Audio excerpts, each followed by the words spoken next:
Yeah. All right, good morning. Come vous, happy Fed Day.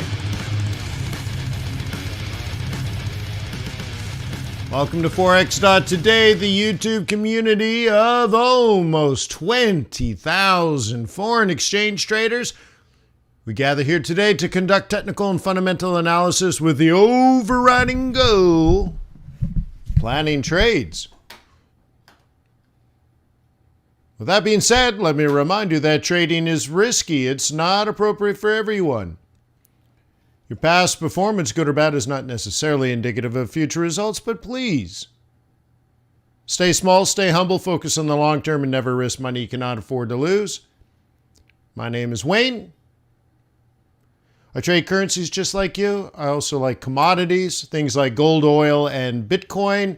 I like the stock market. Mostly indices, though. I do buy individual stocks, but I'm much more of a macro trader than a micro trader. So I like to look at big forces like central banking policy in this country, or maybe central banking policies in other countries, the divergence between them and how that affects the flow of capital around the world. That's the basis of my trading. So ask questions, get involved. Let me know how I can help. I've been doing this for 20 years. Before that, I was a venture capitalist. Before that, I was a high-tech entrepreneur. Before that, I worked in the nonprofit world. So I came into Forex a successful businessman, and I've always looked at Forex as a business. So maybe that is a unique way of looking at this opportunity in front of us. I don't know. I'm self-taught, so I don't know how anybody else looks at it. I don't know what anybody else does. But I've been sharing what I do for about 20 years, so I hope it's helpful. In the description below, you will see a link to many of my 6,000 videos on YouTube through the tradersway.com YouTube channel, the fxbootcamp.com YouTube channel, the fxstreet.com YouTube channel. So I've been posting Forex videos on YouTube since it was a tiny startup way before Google bought it.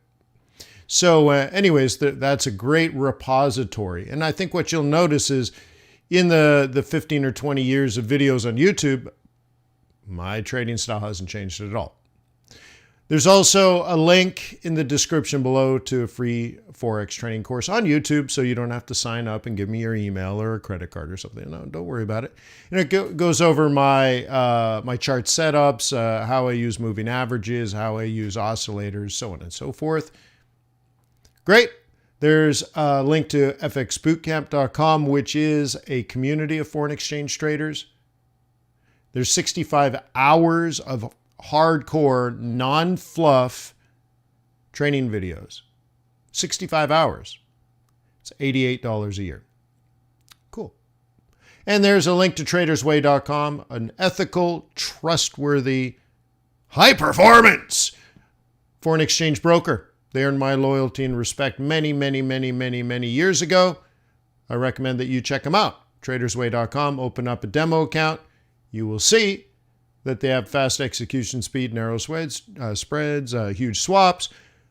But really, when it comes down to it, I think you should choose Traders Way as your broker because I believe they built their model on a symbiotic relationship with you. What that means is they need you to succeed. They want you to succeed. They pray that you succeed. Because if you do, then they'll do as well. If you're a successful Forex trader trading every day for years and years and years, they can provide that service to you. They can execute their trades into their pool of liquidity partners on your behalf and earn a small fee. Sweet. Tradersway.com. So I got 3 capsules of Nespresso in my coffee this morning, but it's green. So what I do is I put matcha in there, which is a Japanese tea that's then ground into a powder. But then there's coconut oil and, was it HTC? Not THC. HTC. Brain. It's got brain oil in here.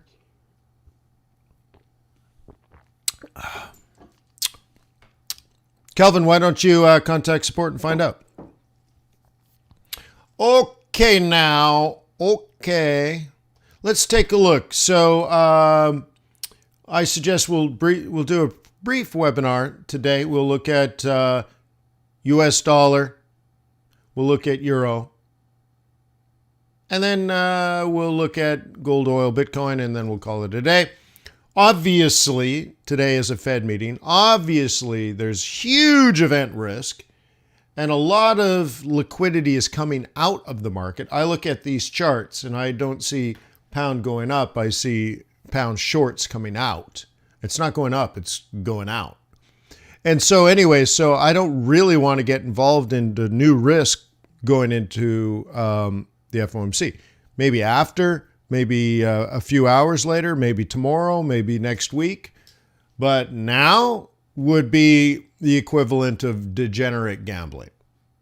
So, cool. So there shouldn't be a lot to talk about. But we always find something, don't we? Okay, so anyways, Aussie's still strong. CAD's still strong. Look at Euro. So you look at that and you're like, Euro is going up. I don't think so, but that's what it says. And you look at it and that's what you think. Same thing here. Oh, this is going up. It's strong, right? Everybody's buying it. No, they're not. So the way I'm interpreting all of this is that euro dollar shorts and pound dollar shorts have been exited. Institutional investors have left the market because of the event risk today, and they've been selling their short positions for a week now. So it's going up, but nobody's buying it. All right. So we'll take a look at this. Down, down, down, down. Hit weekly target. Institutional money starts coming out. And now we're running into a Fed meeting. And yeah, so it looks like this is going up. And it does. I mean, okay. So normally you'd buy the 21 and take it north. And that'll probably be what happens today. But then maybe today or tomorrow, we come around like that. And I don't want to bet anything because it could do that today, right? It could just go up, down, down. And yeah, I don't want to get caught in that mess. So I'll let it happen. Yeah, I guess it is MCT oil, isn't it? Yeah. And coconut. It's actually quite good.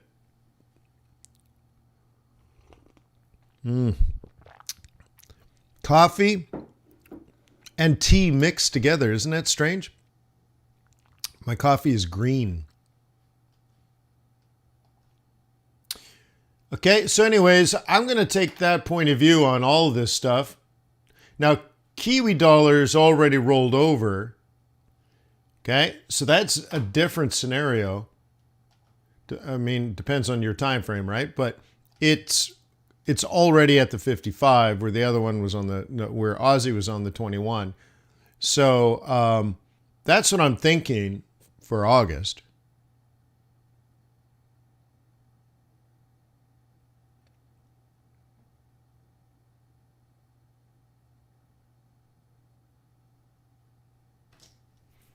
Okay.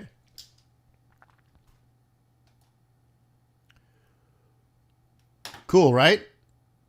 Cool beans, right? Although I'm not sure if I want to sell Kiwi next week, but I'm more open to it than that. I'm bullish on both these pairs, and we are at the mean. Isn't that funny? Going back a year, we're currently at the average price. Now that you can see it is trending up,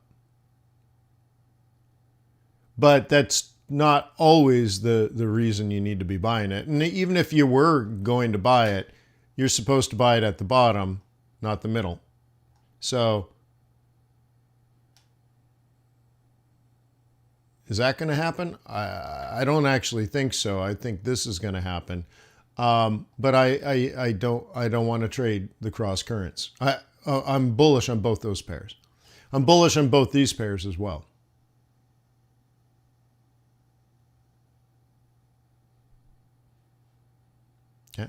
But we can see what it's doing. We can see that. Okay. And then euro dollar, this is already in scalping mode.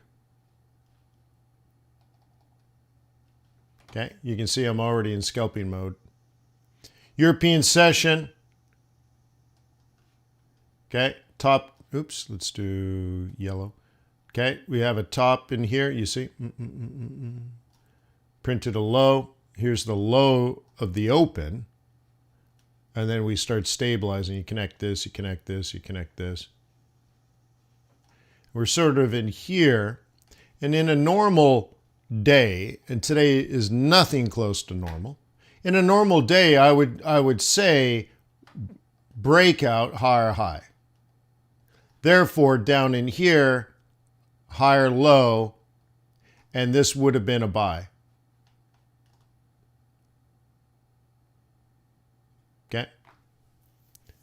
Now, I think a bear might have tried selling in here as well, and that didn't work out. So that's kind of a bust. And then this is kind of a bust. And so now that Europe is opened and we've moved into the New York trading session, the point I'm trying to make to you is we're just right back, like nothing has happened. A few people might have made money, a few people might have lost money, but it was all a waste of time.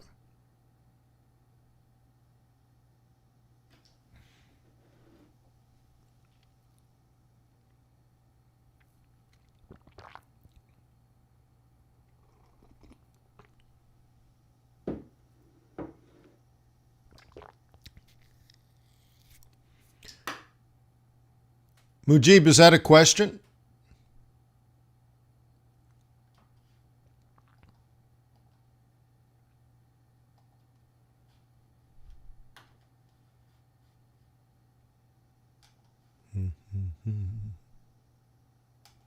You want to know if pound yen is bullish or bearish on a longer term chart. Okay? That's daily. It's bullish.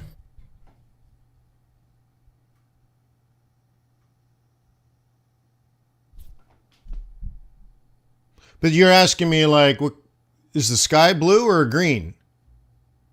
Well, it's usually blue. Sometimes it's green, but it's usually blue. I mean, you're asking me what direction will a stone fall if I drop it off of a cliff? Will it fall up or down?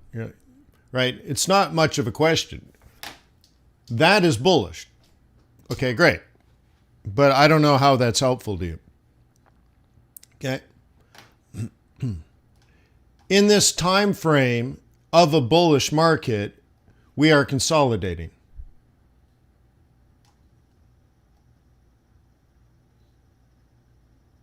Okay? Which makes the moving averages less and less useful. Okay? So we have printed a top here going back to April. But we also have stopped making lower lows. Okay? But it is still bullish. What is more interesting is, do you think it's going to be bullish or bearish next month? And if you think a change in trend is developing because of this top, okay, we'll call that a top. So I'll put a few here just to emphasize it, okay? If that's a top, and let's say this is potentially a bottom, and this is potentially a bottom. Okay, cool. What are you going to look for to confirm the down, the change in direction? And I'd say there's two likely plausibilities. This continues to be bullish. Oops, I wanted that to be pink. Okay, this continues to be bullish until it's not. Okay, or this sideways move, which we're in now, develops something more like this. And it's already peaked out and rolled over, creating a lower high in here.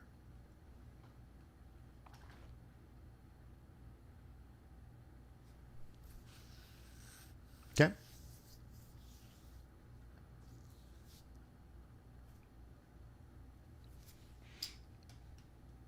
So it's not that it is bullish. That's easy.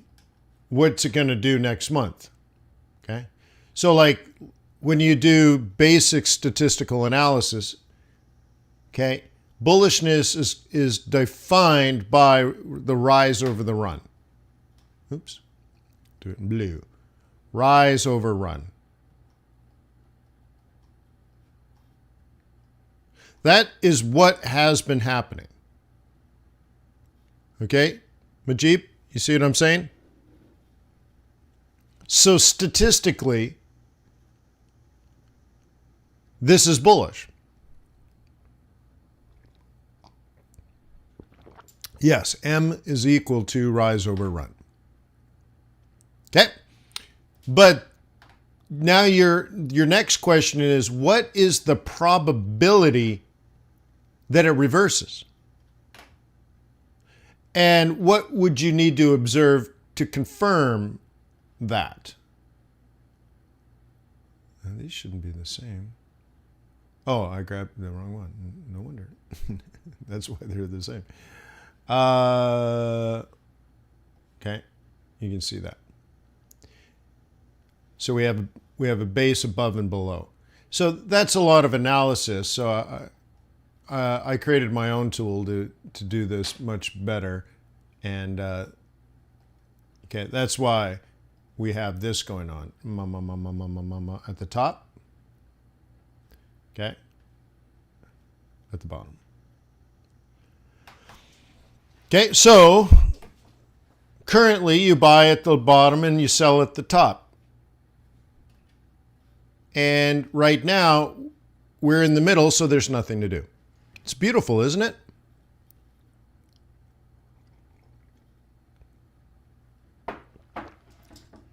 Isn't that beautiful?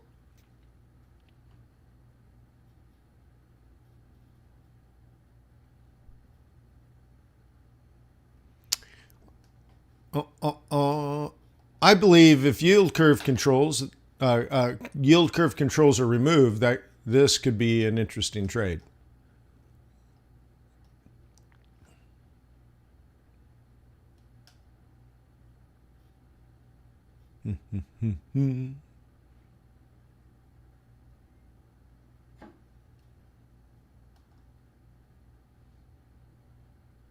Okay.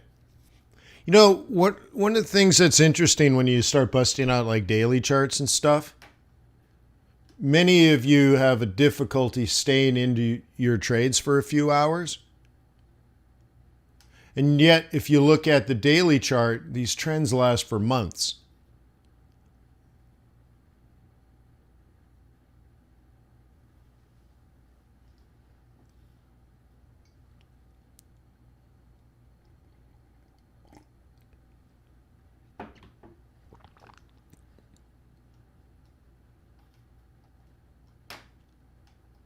Right?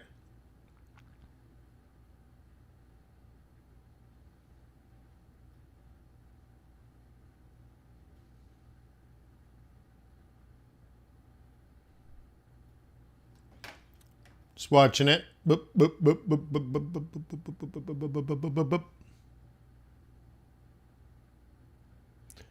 Okay. Once again, I would say a lot of this move here has to do with investors exiting their long dollar positions in advance of the FOMC meeting. That's what this was about.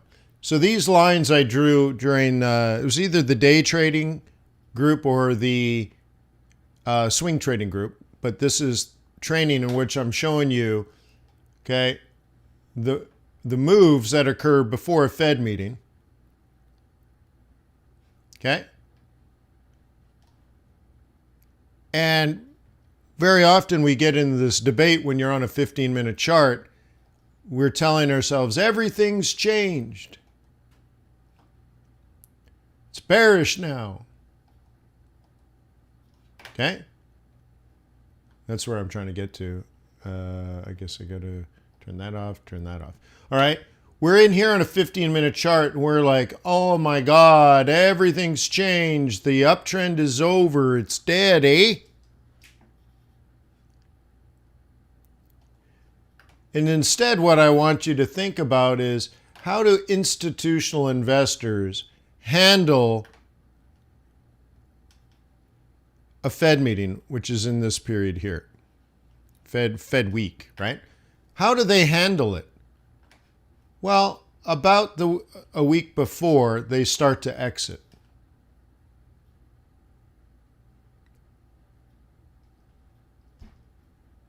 Can you think of reasons why an institutional investor might want to exit positions a week before the Fed meeting? How could you describe that in one word?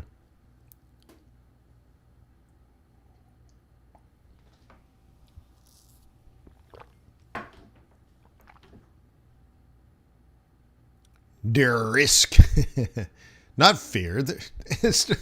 Professional traders have they have no fear. Unorthodox. Yeah. Right. Yeah. It's like saying Michael Jordan would be afraid before he went out on the court. LeBron James is afraid. They're not afraid. Yeah. But it is risk. So I wouldn't say it's afraid. It's smart.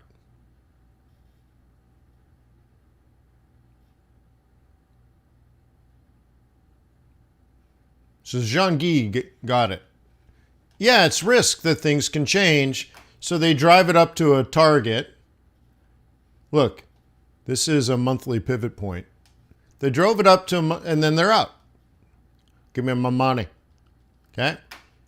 And for those that are a little bit slower, they're like, they go through this and they're like, oh my God, institutional investors are getting out. By the way, I'm sorry, my mouse is really messed up. So then they're like, next time it rallies up, we're going to exit. So these guys exit on a Thursday. These guys exit on a Friday. Okay, these are all out. Once again, it's not investors selling.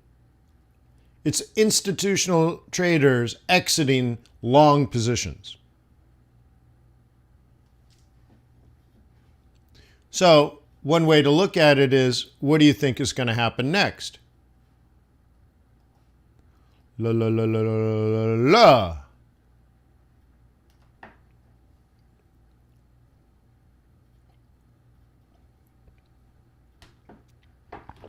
What do you think? How likely is that possible? Well, if you go out on the daily and I reset this and I zoom back in, that's exactly what happened here. Right? Pachow, pachow. Fed meeting, down, pachow.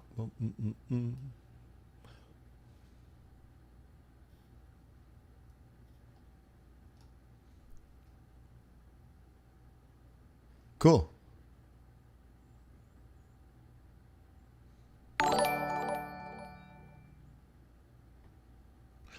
Well, we don't know if they leave all their positions. They adjust their portfolios for risk. Okay. Is it all of them? I don't know what their positions are. Okay. But look, they think forward. Retail traders often don't think forward. They log in and they go looking for trades. Here's how a typical retail trader works. They log in and they're like, what's up, fellas? What's going on? What are we trading today?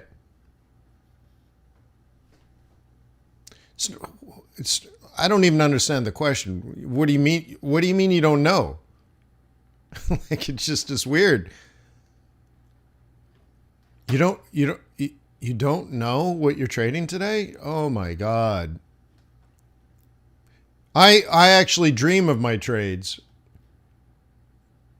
And I'm like, I don't know. That's that. I dream of my trades. Okay. Anywho, still farting around with this one. Let's drill in. I've been on this trade now all week. It's Wednesday, and I still only have 100 pips on it. Okay. So 4, 8, 12, 16, 20, 24. Right? Like, look at this whole time. This is 100 pips. Right?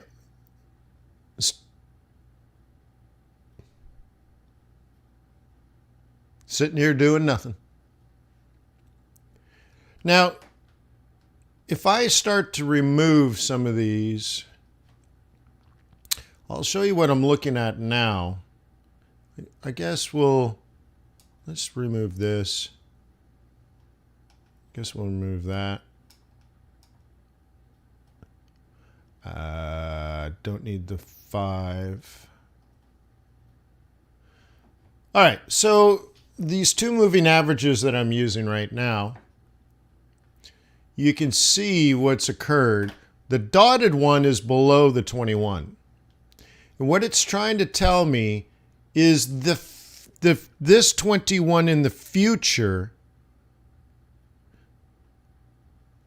is here.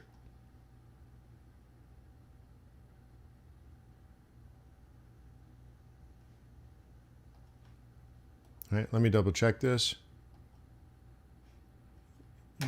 Should be on 21. Yep. It's estimating where I should aim to hit the moving target.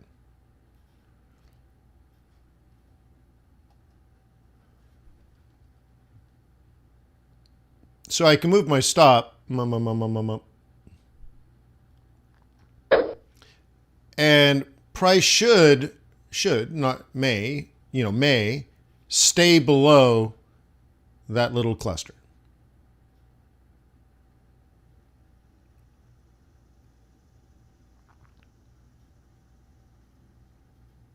Cool.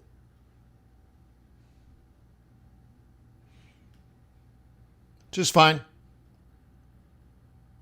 My stop is a million miles away. I still want a couple hundred more.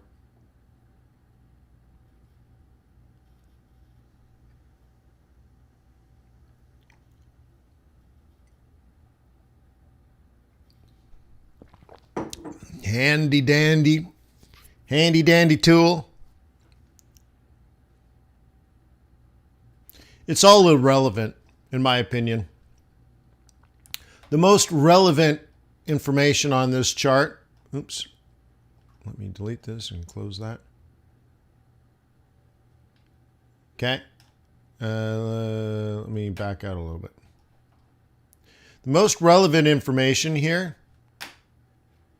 is that 2.5 weeks ago, I wanted to sell at 32 or 133.50.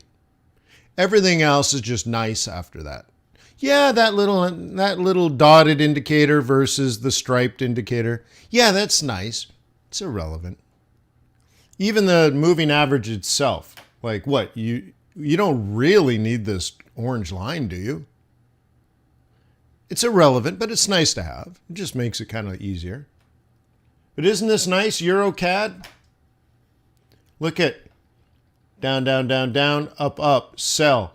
Down, down, down, down, up, up, sell. Down, down, down, down, right? Down, down, down, down.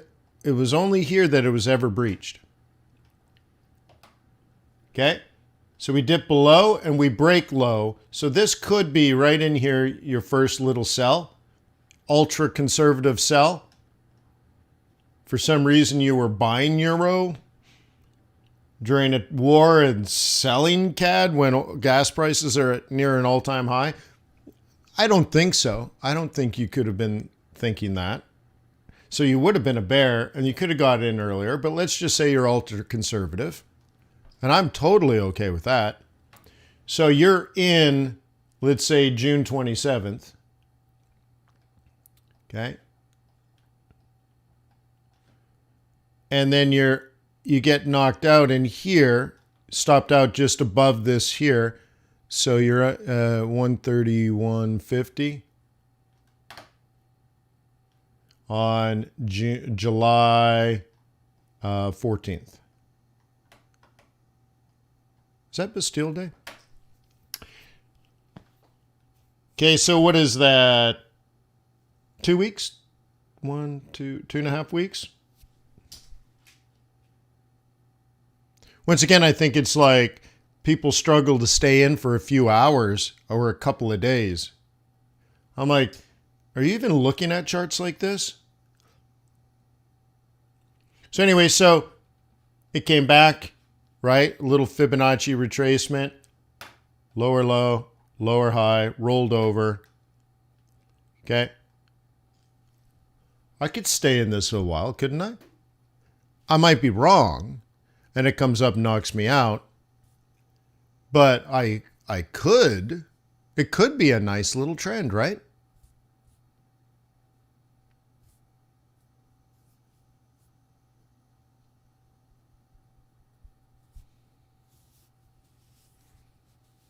Frank says, don't you think it's overpriced? USD yen is past R3?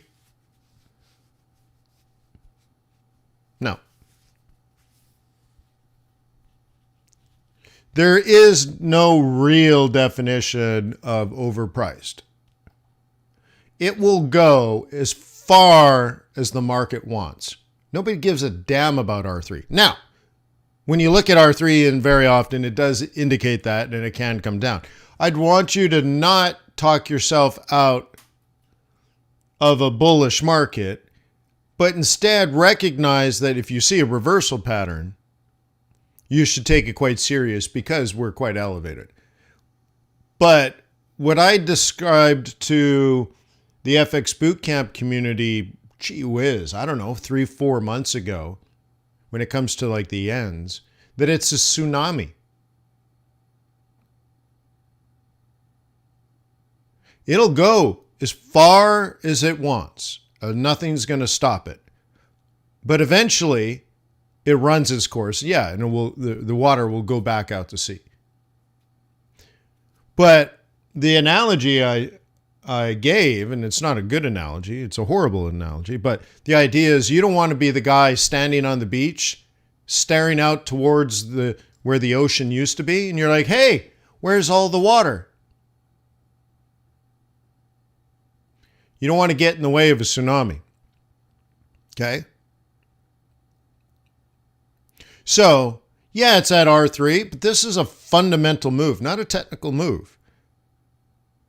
We have a global contraction and growth, an aggressive central bank in the United States, both of which those things create dollar strength. And we have yield curve control in Japan because so much money is fleeing the country. So this isn't people sitting around going, R3? No. This is business and people and life and world and transactions occurring regardless. So as long as people are pulling all of their money out of Japan, that'll create yen weakness. The central bank's trying to stop it, but if the world is removing their money from Japan, that USD yen can go up forever. Forever. And as long as the world is freaking out about contraction, China's locked down, we got a war, we have inflation, we have energy prices that are not going to come down anytime soon. Oh my God, dollar can remain very strong for another year. So yeah, we're at a monthly R3 or a yearly R3. I know it is unusual, for sure. But you got to look at the fundamentals first. This is not a technical move. We shouldn't even be at R3. But if it's fundamental and nothing changes fundamentally, get ready for significantly higher.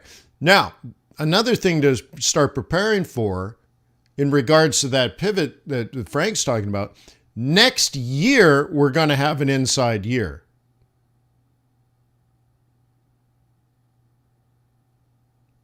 Okay?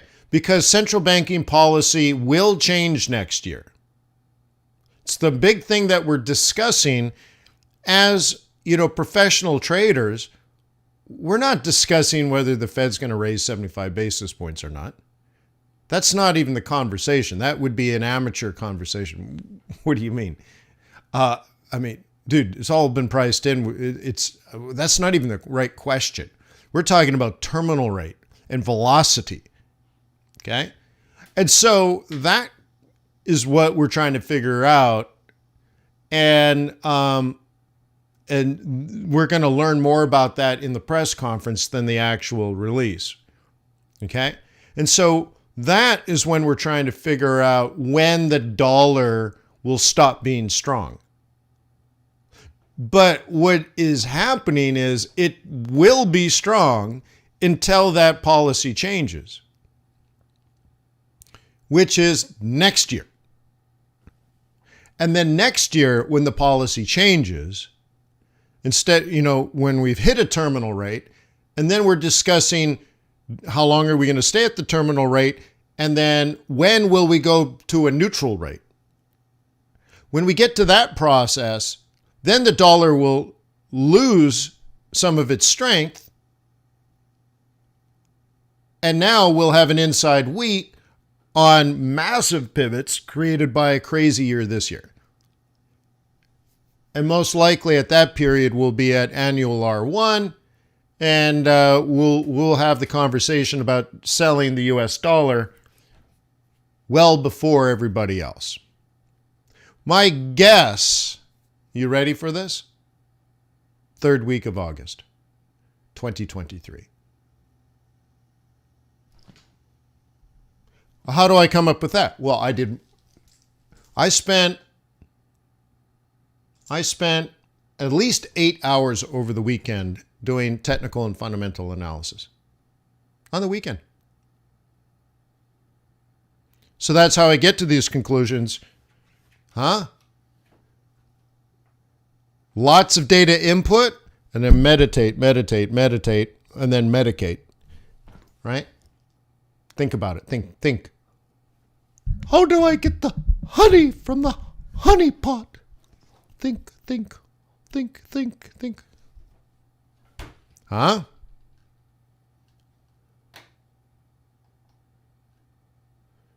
He can do fundamental analysis if he wants to.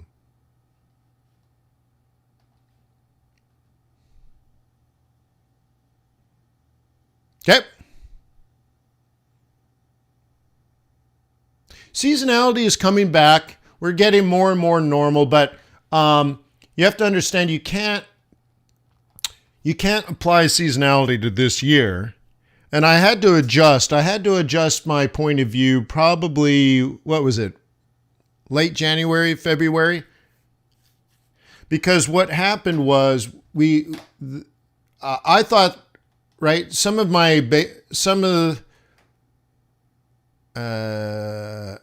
I'm writing the wrong thing.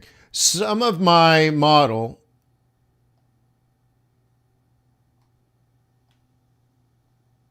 I can't even think. Supply, I can't even spell it. What am I going to do?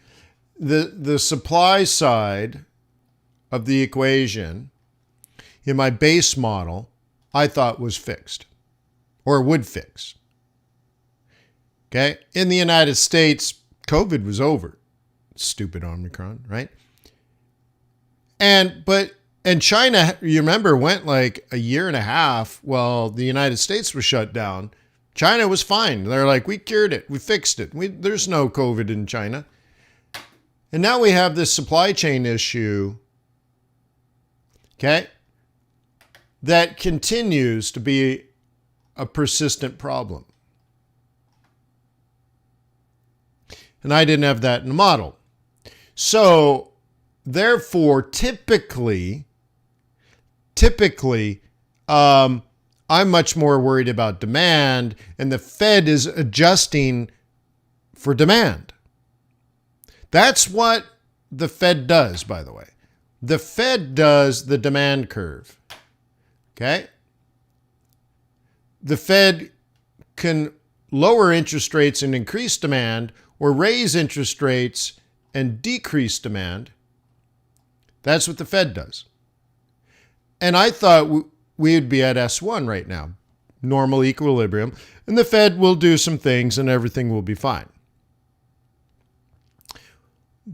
But that's not the reality we ended up getting.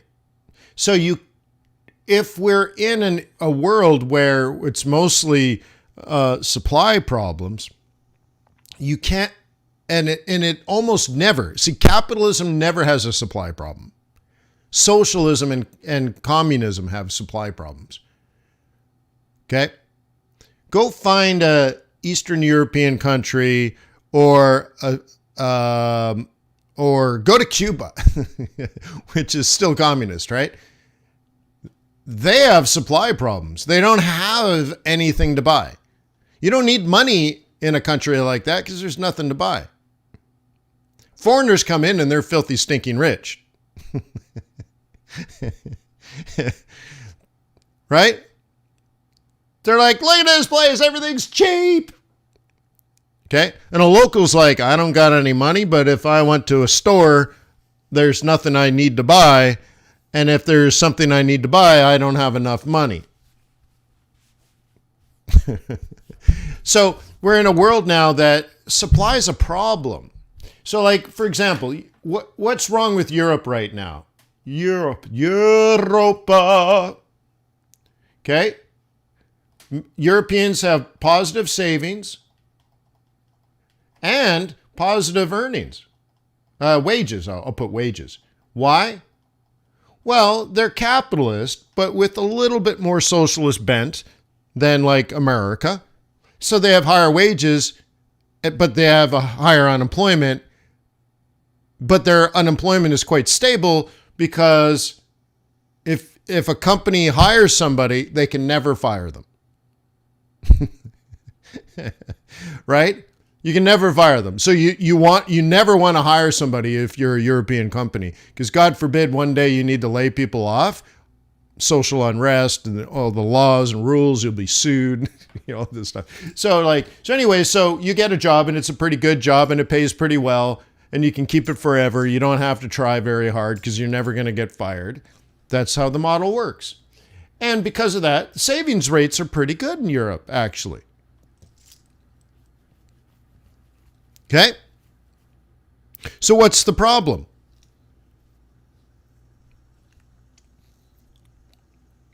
See, if you have decent savings and you have decent wages, you're going to have pretty decent demand. So, for example, even if you don't have a lot of money and you don't have a lot of wages, you have wages and you have savings. And so, you have a basic level job, and you run into some car problems. You're like, well, I got some money saved. Because of the wages and savings, you probably have a credit card. And you're like, okay, it sucks. And you get your car fixed because you got to have your car to go to work. So you put it on your credit card and you're fine. And you just get through it. Everything's fine. You can just borrow short term, pay it back. And you're very, very, very consistent, right? So what's the problem with Europe right now? Why is Europe crashing? Why does Europe have 8% inflation?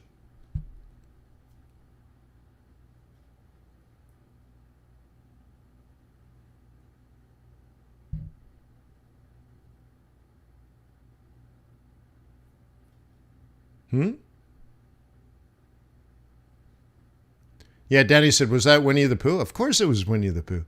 Oh, yeah. The other one was Ehor. Supply.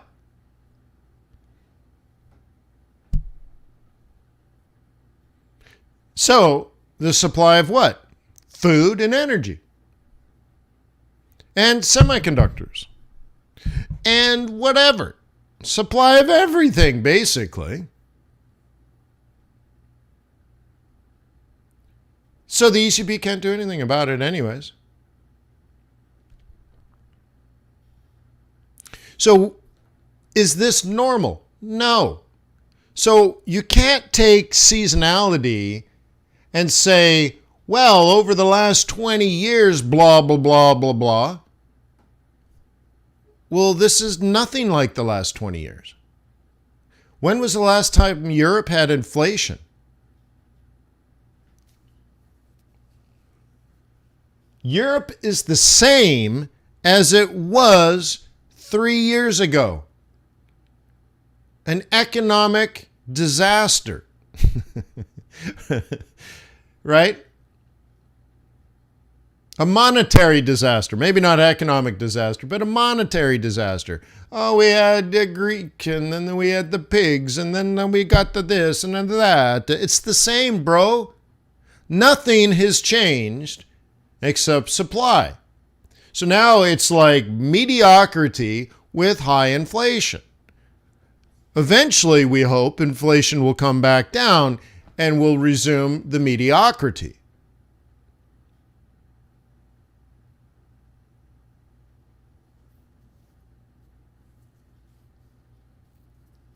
Right? Dan says at least they're consistent. I would say mediocre. Mediocre is consistent, right?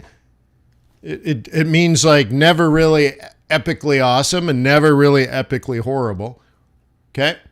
But there's some big problems that need to be fixed with the way that the Eurozone and the European Union and the use of the euro and stuff. There's some big problems that need to be solved. Okay? But when do we get this whole energy thing fixed? Okay? So going back to the tsunami, that's the tsunami.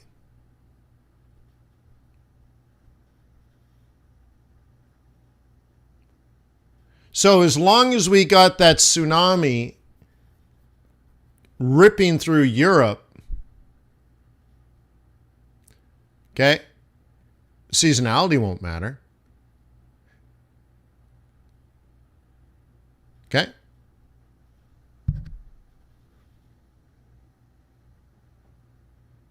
It's like standing there watching all the cars and houses and all the junk and everything floating by. You're like, yeah, this usually doesn't happen. Yeah, I know. React to what's happening. You can't look at the water and say, that's impossible. Yeah, you're right. Usually the ocean stays out at the ocean. Usually the ocean isn't in the city. Okay? You're right. 99.9% of the time, that's not the reality. But it happens. And you need to adjust quickly, right? And recognize it's not safe to go out on the street when you're in 40-foot swells of water with garbage and cars and buildings and just, oh my gosh, right? So react to the reality here. High ground, Bubba.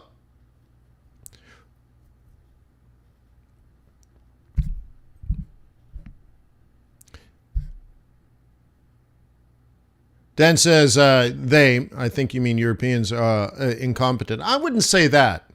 I wouldn't go that far. There is a social choice in how to manage your economy. And the central choice here is transfer payments. The decision is, how much do you tax for those that make money so that you have money available as an economy, as a society, right? How much do you tax? So now you have income. And then how does the society reallocate those resources? How much go to bridges? How much goes to schools? How much goes to hospital? How much goes to poor people that don't have any money? It's just a social decision. There isn't a right, there isn't a wrong. There's a consequence to the decision. Tax more and distribute more will have higher unemployment. Okay? Little taxes, little transfer payments, right? Like you don't tax the people that work, you don't tax the businesses, so you have a small amount of resources to allocate to people that don't work, for example. That'd be the extreme. There's a consequence to that. It's not good or bad, it just is. Okay? Now, the worst extremes, right? The worst are probably the extremes. Pure capitalism is an extreme that has been tried before, and it leads to massive booms and busts. And when I mean bust, I mean depression, not recession. We've tried it. We did it for like 100 years. Okay?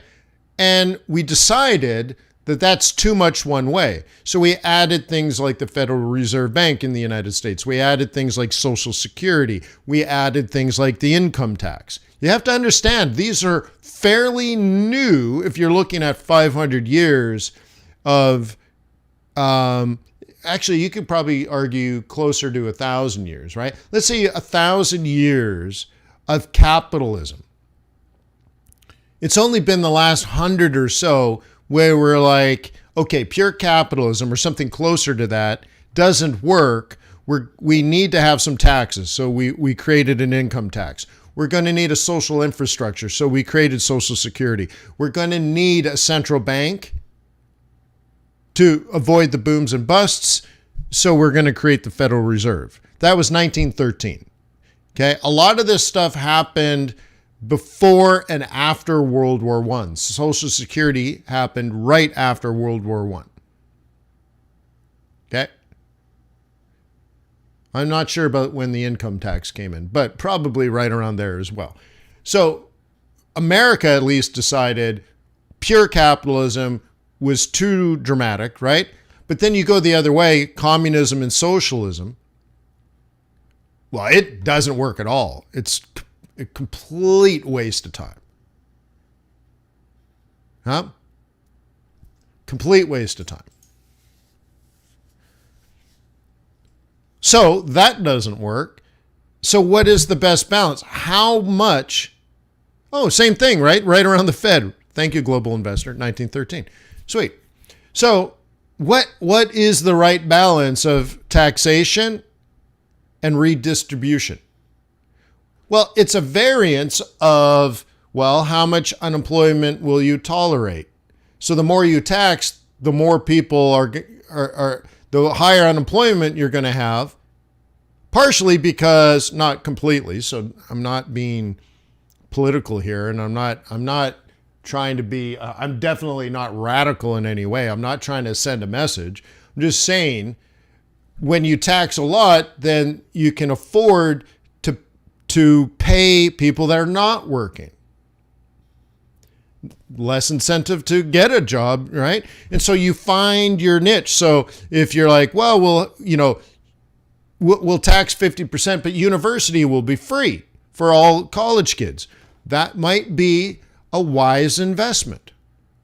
There's a lot of support for that in the research. Does it make it the right decision? That's for society to decide. You might get smarter labor, and because everybody is smarter, you don't have, right?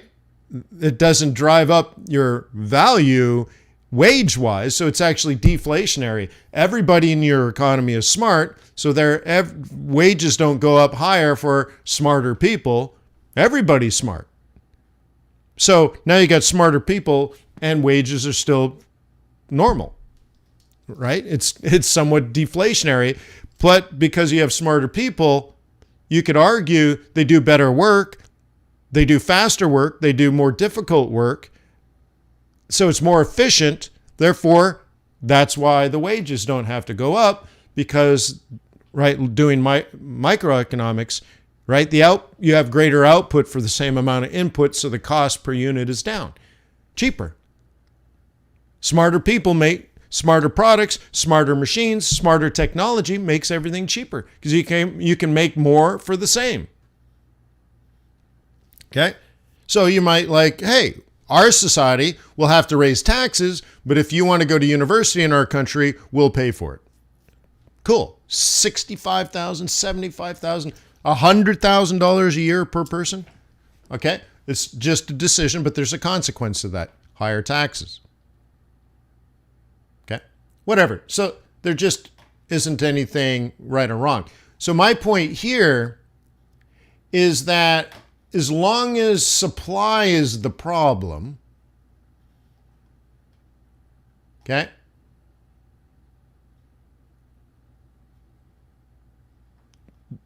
the central bank can't do anything about it. Okay?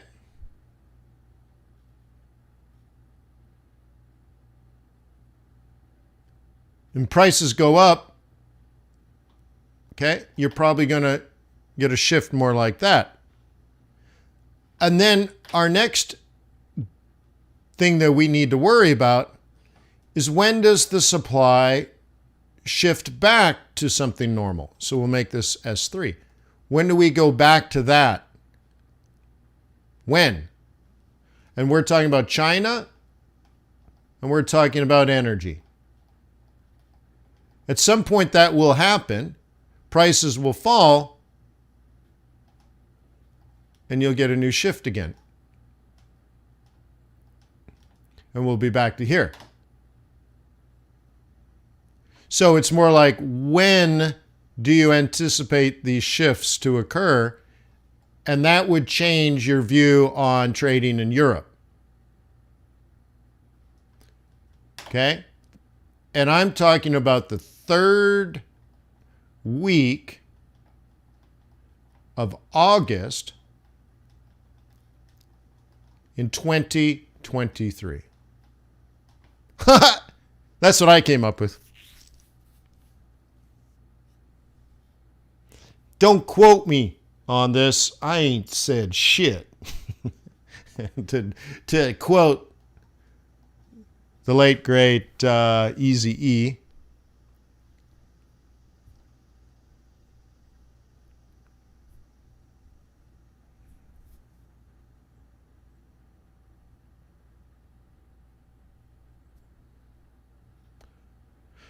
The exile says, or perhaps your smart people won't want to do the manual work and they'll go abroad. That's good. That's awesome.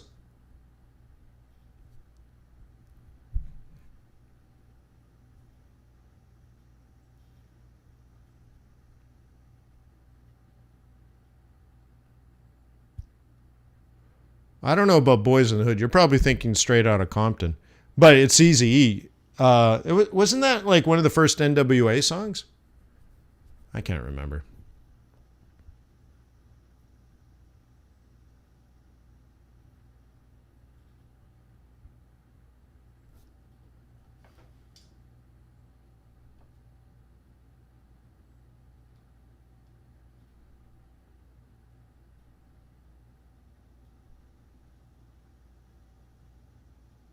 Oh, I missed the big... Was there an argument going on in the chat?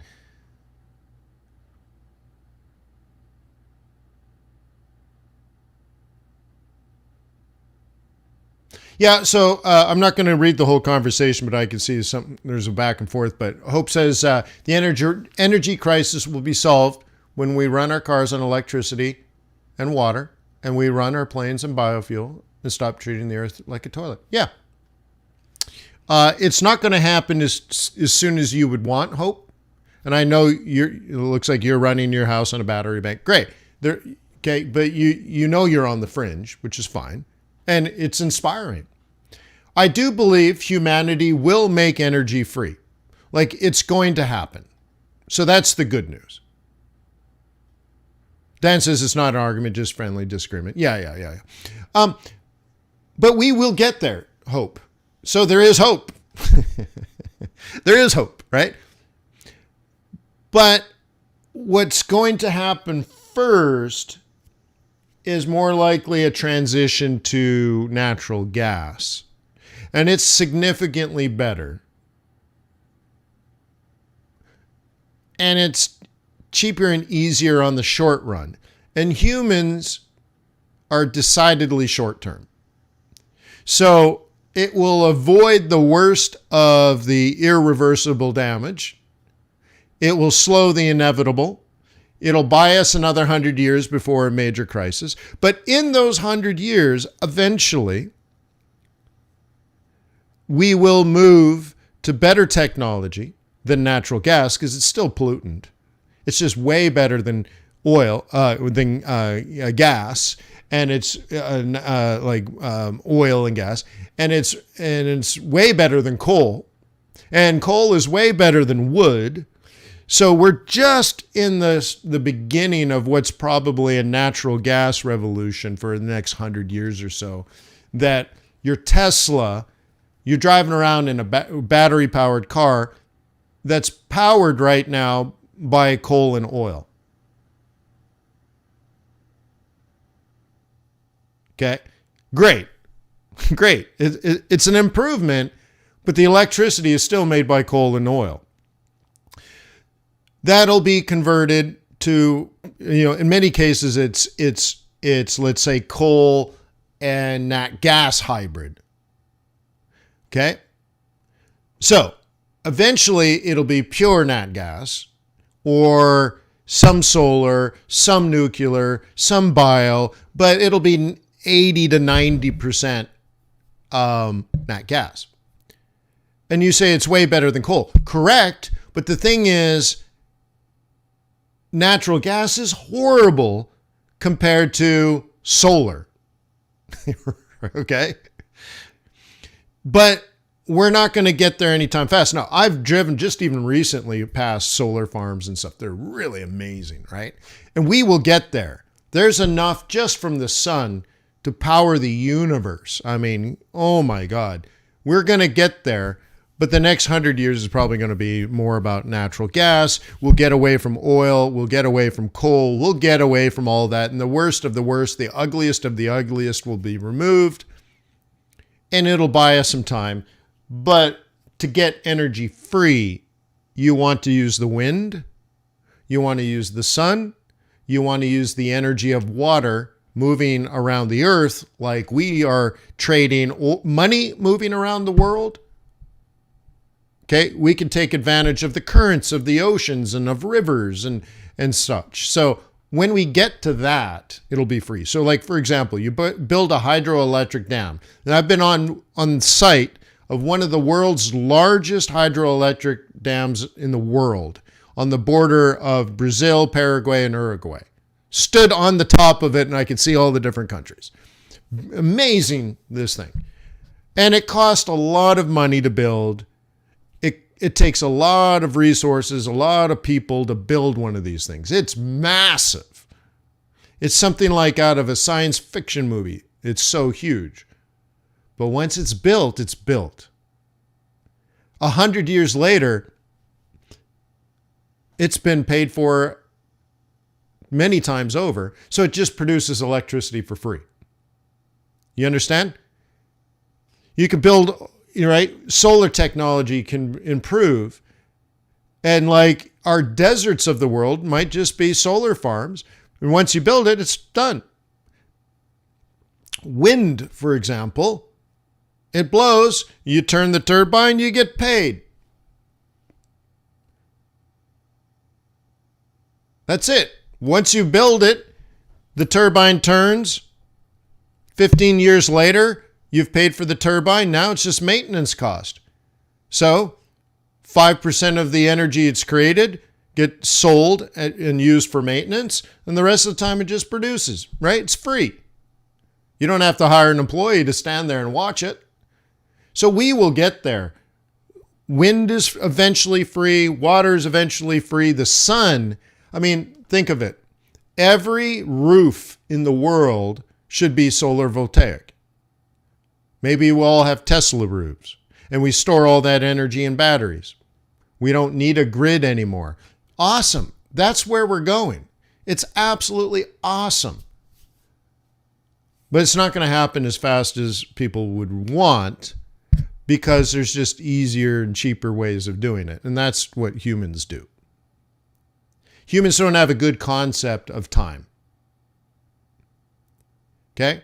If you tell a 20-year-old, save 20% of all your income, you will retire an old person rich. And do you know who does it?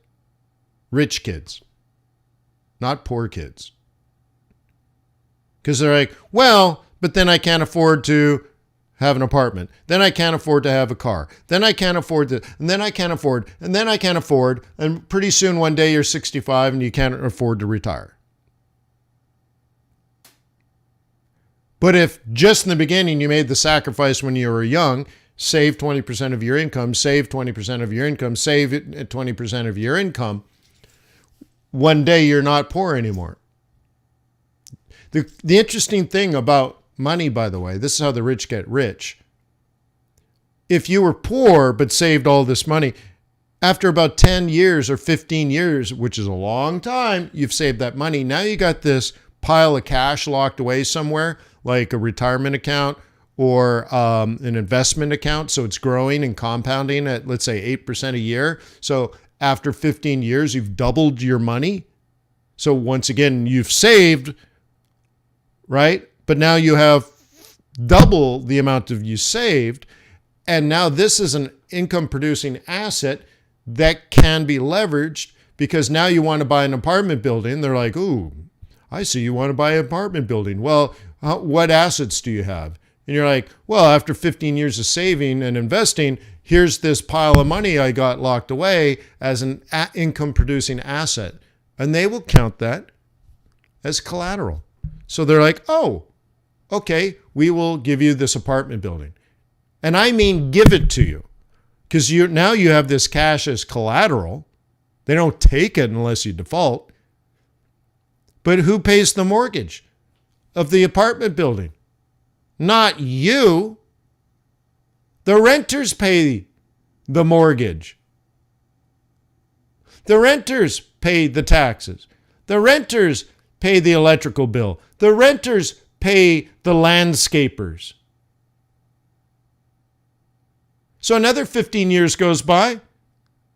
The value of the property is doubled. Plus you put a lot of money in your pocket. And all of a sudden, once again, the money turns into more money, turns into more money, turns into more money.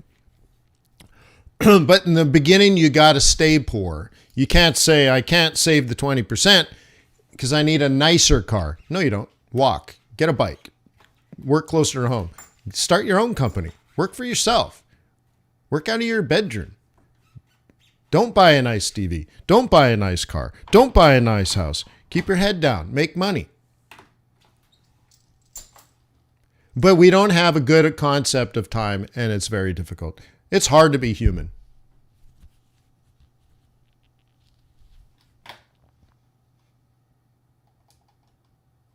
Oh, look at that. Boom, bum, ba-dum, boom, boom, boom, boom, boom, ba-dum, boom. Money! Still at 100 pips, man. Still at 100 pips. It's been at 100 pips for like 2 days. It's funny.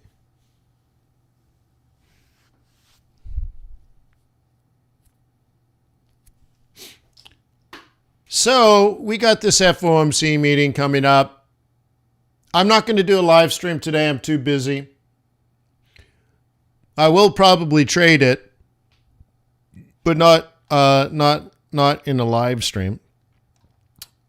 At 4 p.m. today, I am teaching people about the upstream infrastructure.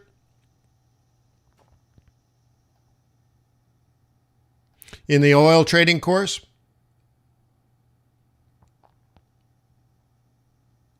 You can still join, by the way.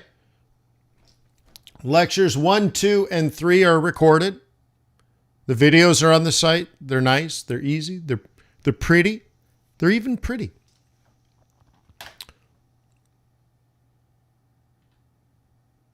You're welcome to join.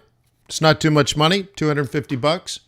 So today we're doing upstream. The next one's going to be midstream. The next one's going to be downstream. The next one's going to be legal contracts. Oh my God, we haven't even got into the fundamentals of it. Well, like fundamental research side of it. And then we're going to do technicals. And then for weeks and weeks and weeks and weeks and weeks and weeks and weeks, we're going to trade oil live together as a group every morning. Okay. Dan says, do you consider your own home to be an asset or a liability? It's doubled, more than doubled in price since I bought it. My story is, during the 2008 financial crisis, this house was on sale or for sale, and it dropped very significantly in price because of the real estate. And I had cash ready to go. So I went to the bank and I made them an offer. And they were insulted. Insulted. Okay. So then I went looking at other houses, and then I bought a really big house. It was like 12,000 square feet, kind of big, you know, huge staircases, dining room for like 12 people, redonkulous, right? And so anyway, so I bought that, and over the course of the 7 days before closing, you have an opportunity to back out. And I spent like $1,000 to have the air tested. And it came back that the house was filled with streptococcus, which is black mold, black death. Holy smokes, right? So anyway, so I back out of that. I'm like, I don't want to buy a house like that because crazy. Because it was in the air ducts, so it was crazy, right? So, and it had 2 furnace rooms with giant commercial grade furnaces that are all sealed. So it had the HVAC system is what you would put in a commercial building, right? Like that's how big the house was. And the mold was inside, and they're like, you're going to have to rip all the ducts out, rip all this out, and all this kind of stuff. And I had young children. They're like, you can permanently scar their lungs, and they'll have breathing problems the rest of their lives. So anyway, so I back out of the house. And I'm like, oh, well, what about that other one? The one I put in an offer, and they were insulted. I'm like, well, what about that one? I don't know. I was just so distraught. So I go back to that bank because I was bummed because I owned that house. I owned it. They said, yes, I had a signed contract. I just had 7 days to back out. I backed out on the 7th day. So anyway, so I go to this house, and I offered very significantly less. 6 figures less. It's been a year since the first offer when I insulted them. And they said, sir, yes, sir. Thank you, sir. We'll take it. So is my house a liability or an asset? Well, I bought it low. Low, dude. I bought it low.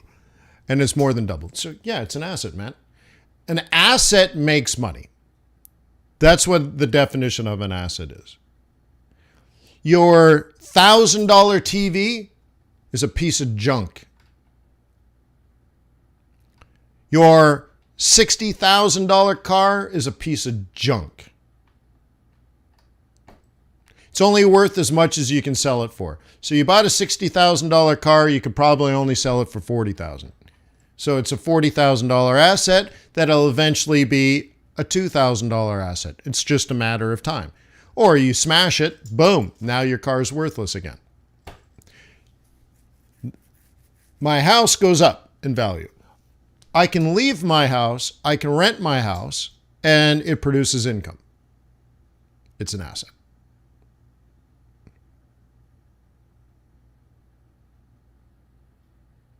Okay. Dan mentions that people don't look into the details of real estate mortgages. No, they don't.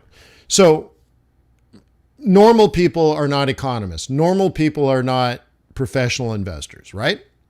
So they don't buy low. They don't sell high. They don't know how to make those decisions. Also, they buy based on how much they can afford.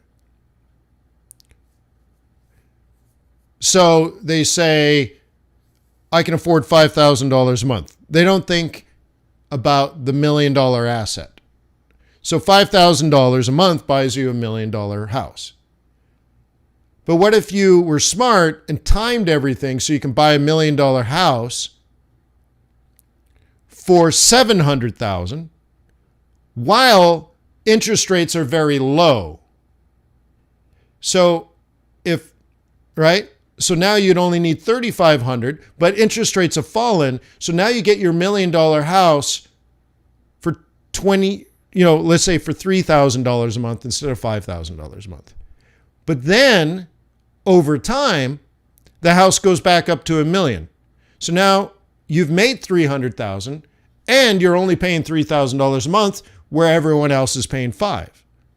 And then everybody else comes along because now the economy is good again, and they're going to buy the $1 million house from you for $1.2 million and have a much higher interest rate because they're getting a mortgage when interest rates are high. So now they have a $7,000 a month mortgage payment for the same house that you were paying $3,000 a month for. So at some point you're like, I can't sell this house for $3,000. I'm only paying $3,000 a month where everyone else is paying $7,000. Why would you ever sell that asset?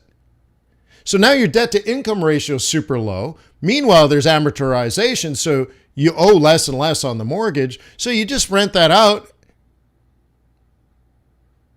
And now you move on.com. Wait for the next recession and buy the next one. But do most people think that way? No. Do we? We think that way. But we as a community, we're professional investors. I don't care whether it's Forex, real estate, futures, buying a house, buying a car. These are all transactions that require timing and panache and understanding. Okay? Okay? Even my stupid Porsche went up in value. But I bought a collector's item.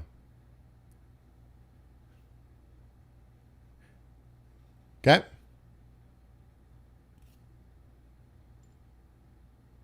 Weird. It's weird. Okay? So you want to own assets. So before you buy anything, you have to ask yourself, how much money is this going to produce for me? Okay?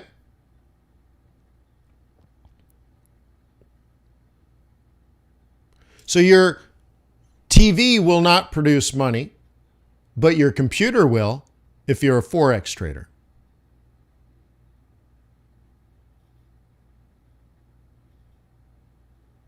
Okay?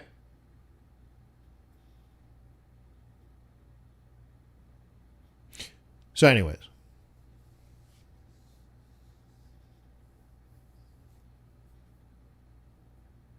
Oh, Dan says, but the 30-year mortgage. Well, I don't mind that.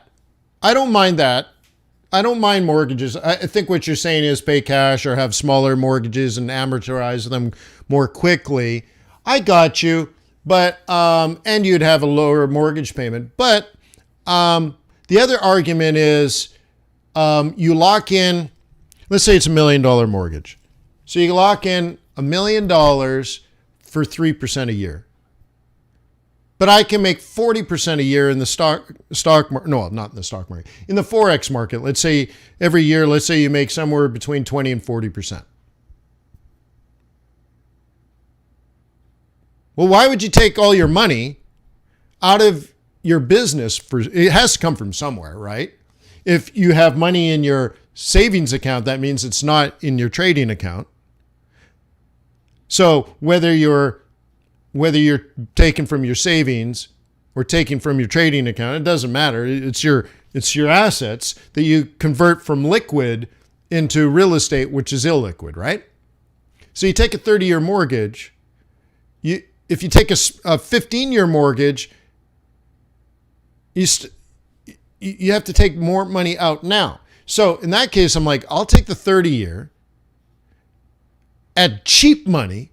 You see, I'll borrow more for longer at super ridiculously cheap for 30 years. Cheap money for 30 years. Nearly free money. So I borrowed as much as I possibly could and then some. Because it was the cheapest money I told everybody here when I was doing it. Everybody here. I said, this is the cheapest money you'll ever see in the rest of your life. So you got to get as much of it as possible. I was aggressive about it. We talked about it here, even in the live streams. But definitely boot camp. So I wanted that as much of that ridiculously cheap free money I could possibly get. Because I know I could borrow $1 million, let's say, at 3%. And have more money over here now. Because the bank paid for the house. So I got that other 80% cash that is in my Forex account, which I can make more than 3% a month. You see?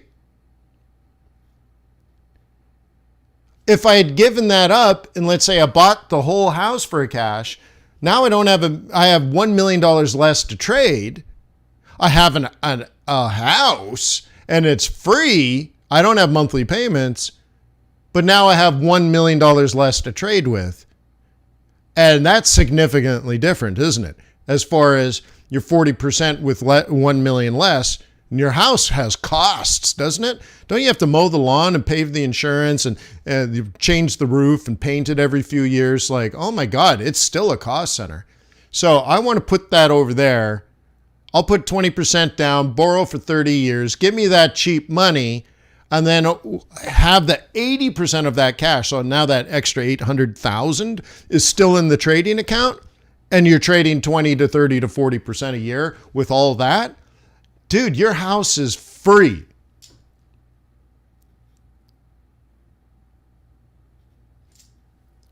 Right?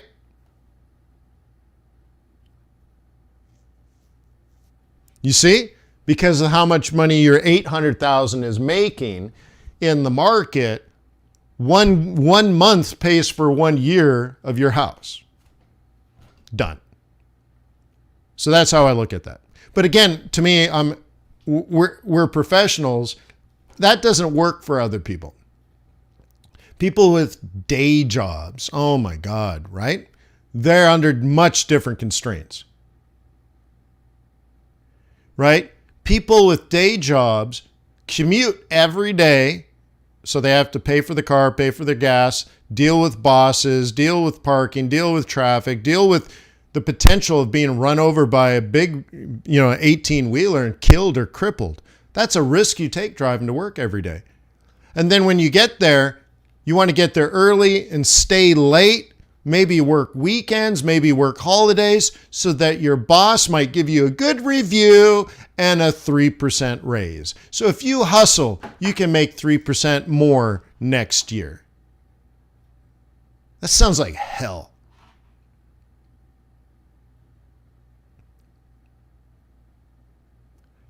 Man, you got to make this Forex thing work, I'm telling you.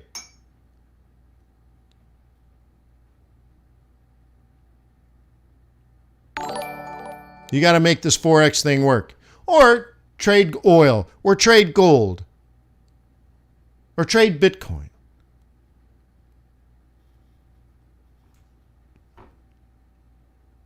Okay? Because what we have is a liquid market with lots of leverage, an opportunity for you to make money, usually every day. And I believe the secret sauce is learning everything you possibly can about everything. It might take you 20 or 30 years, but I want you to be amazingly knowledgeable 25 years from now. about everything in this thing we call the financial markets. That's why we're learning about oil right now. I'm considering taking a 1-year class on farming.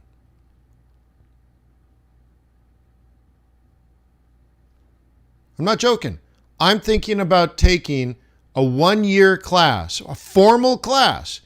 It'll take me hours per day for a full year so that I can learn more about commodities. Right? But what goes into commodities? Fertilizer, water, so on and so forth. Okay? So you could learn about trading John Deere stock. You can learn about trading the Potash Corporation of Saskatchewan. You can learn about trading natural gas. Why? The Potash Corporation of Saskatchewan makes fertilizer. They're one of the largest fertilizer producing companies in the world. They're based in Canada. They don't use Canadian nat gas because that's where fertilizer comes from, natural gas. Nitrogen, potassium, and such. It's not coming from manure. What is this, 1820? No, it comes from natural gas. But the natural gas in Canada is beautifully clean. So they get their natural gas from Trinidad. The Canadians send compressed natural gas ships to Trinidad, siphon up their nasty, dirty, filthy natural gas, which you need because then you can crack it and pull the nitrogen and everything else out of it and get whatever you need. Okay? They take it back to Canada, they turn it into a product, and then they sell it to the Americans. Okay? Potash Corporation of Saskatchewan. So Americans, they grow wheat and barley and sorghum, lots of corn. Okay? Thanks, mate. I love that comment too. Right? So it depends though. Right? So there was a year where wheat farmers decided to plant corn because gasoline prices were high. Therefore, the government was buying ethanol to cut the gasoline with ethanol, which drove up demand for corn, because that's what you make ethanol out of, is corn, alcohol. So therefore, ethanol prices were high, demand for corn was high. So farmers decided not to plant wheat, but instead to plant corn. So I said, well, corn needs 40% more fertilizer than wheat does. So now there's going to be a shortage, or let's say an increase in demand for fertilizer. Boom, by the Potash Corporation of Saskatchewan. Also, those wheat farmers, they're going to need to upgrade their John Deere equipment because they have the attachments to do wheat, but they don't have the attachments to do corn. So they either need to buy or lease or rent or whatever farmers do. I don't know. But there's going to be an increase in demand for the accessories for harvesting corn. There's going to be a shortage of that. So you might as well buy some John Deere. So on and so forth. And you're like, after a while, this will make sense. But you got to have love and passion. Love and passion.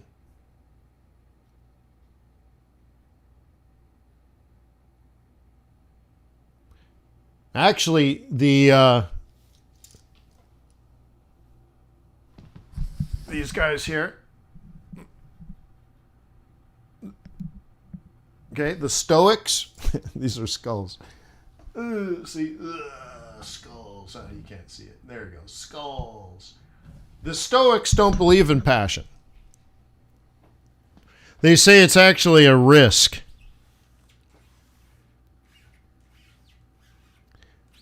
They say action is better than passion.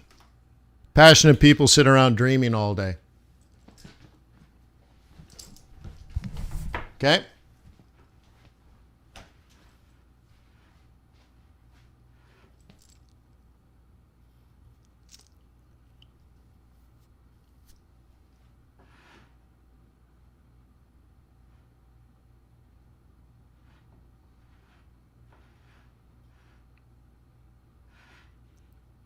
Huh?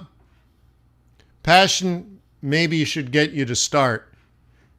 But what matters is your work ethic, I guess. Like I say about Harvard, lots of people are passionate about going to Harvard.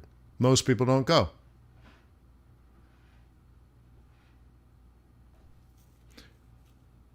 But when you get there, it's a hell of a lot of work. It's relentless. It's unbelievable. In some cases, it's stupid. And then you find out you can do stupid, ridiculous, impossible things. And that's, I think, the difference. You got to be able to do that. And so that the Stoics are like, passion is stupid. It's a dumb emotion, according to a Stoic. What you need to do is turn that into drive and particular action. I don't know if you can drive and not do anything. That's not drive, that's wishing, right? That's what they're thinking. They think most people are dreamers. And it delays, it deprives you of your destiny. So it's standing up, taking charge. What are you doing today? What are you doing tomorrow? Where are you going to be in a week? Where are you going to be in a month? Where are you going to be in a year? That's what a Stoic wants to talk about. Huh?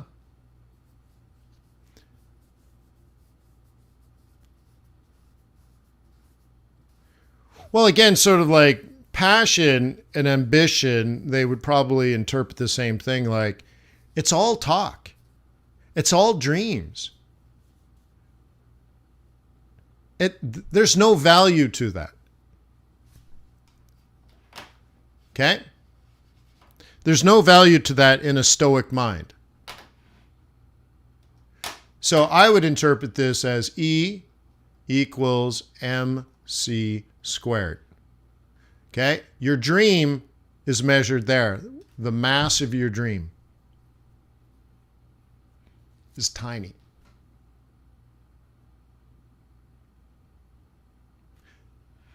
Okay? A tiny number multiplied by a giant number. The speed of light times the speed of light. Okay? To make this equate, to make this a reality, your dream, the mass of your thought, to make that a reality, you need massive amounts of energy. The most important part of this equation is what you do. You want to become a millionaire. You want to become a professional concert pianist.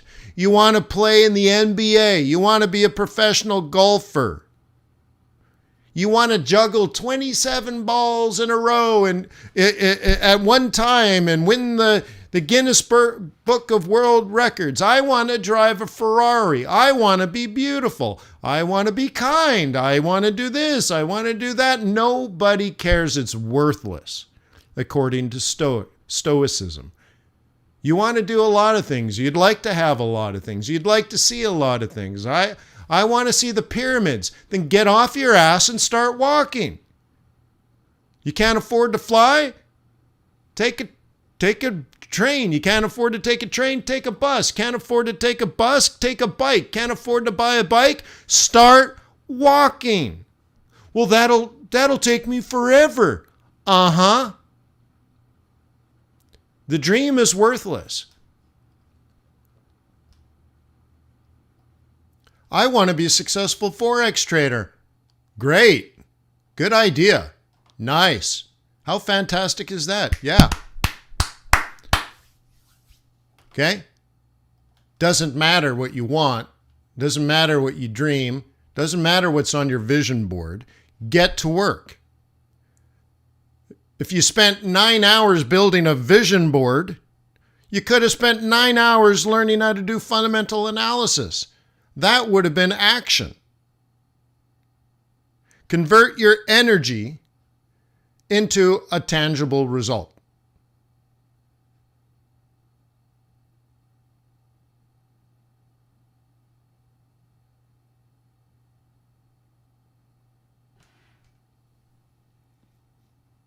Okay?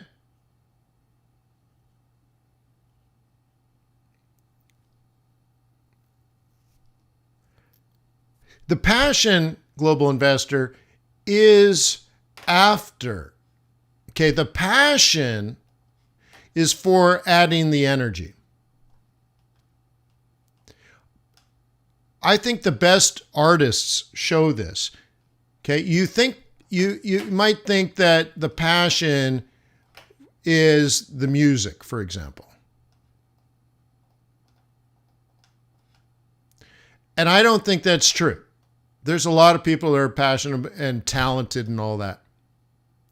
The passion comes from continuously adding more energy, to keep going, to keep grinding.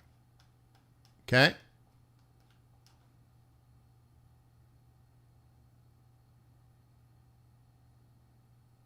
Okay? That's it. If I were to use myself as an example, I show up here every day for 20 years, virtually without fail. And I usually give you an amazing amount of energy. I think. I'm talking for myself, but I try really hard. I do this even when I'm sick. I do this when I travel, whether I'm in Florida or New York or Hong Kong or Paris or London or Johannesburg, through everywhere. You'd think I could just take a couple of days off. No. Sometimes I got to wake up in the middle of the night. Sometimes I wake up super ridiculously early. I have to rent boardrooms or conference rooms, or I have to find office space. Dude, it's a real pain in the ass. I can't tell you. And when you got kids ready to go to Disney and daddy's got to do some coaching and some trading first, it's a pain pain in the ass. It's a sacrifice my family makes.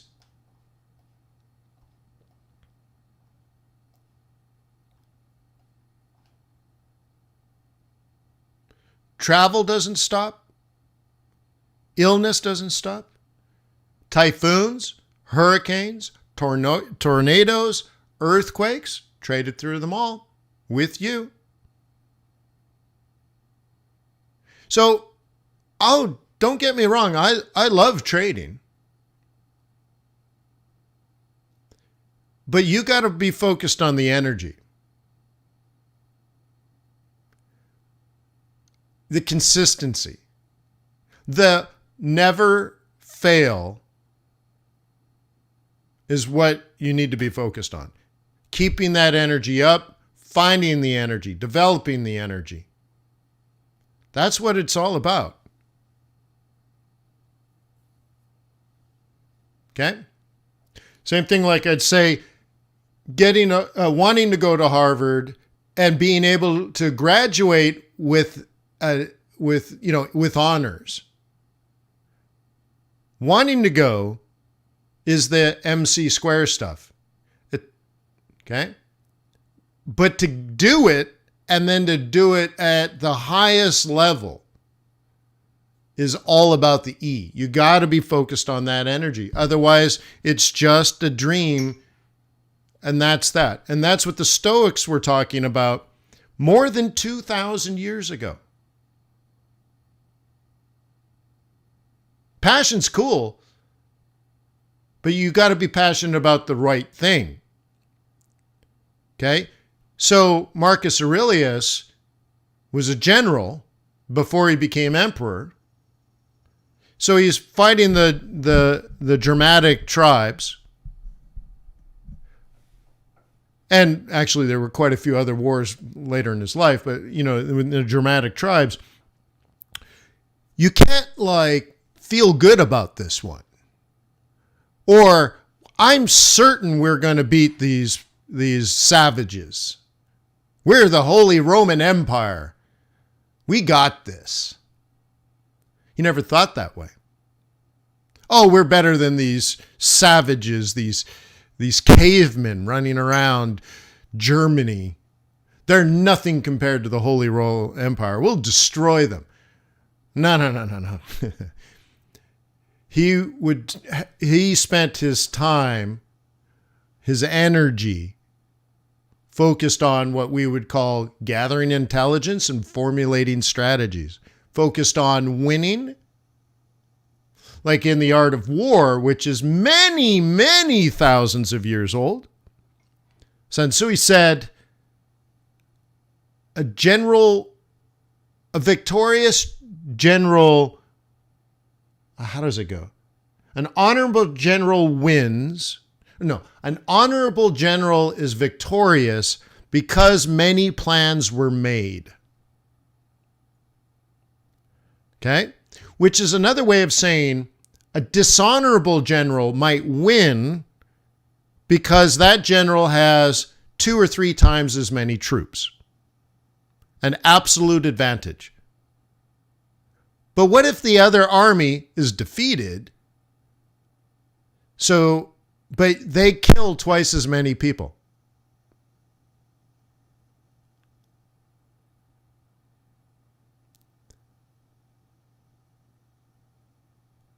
So then the victorious general goes in with 300,000 troops and comes out with 100,000 troops. Oh, he won,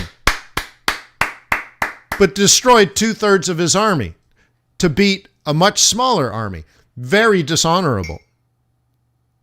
So you could have very dishonorable wins. And instead, Marcus Aurelius understood that, look, Rome was a long ways away from Germany. Okay?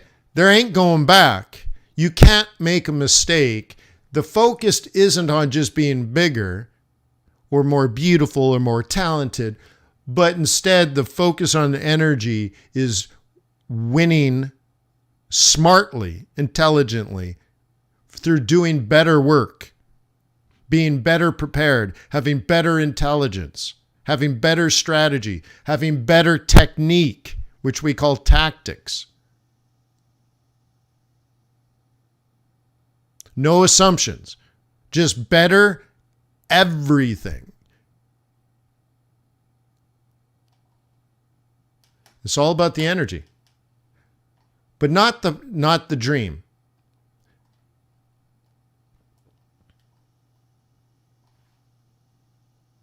It's pretty easy. I want to be rich. Okay. It's going to be difficult. People don't get past the I want to get rich.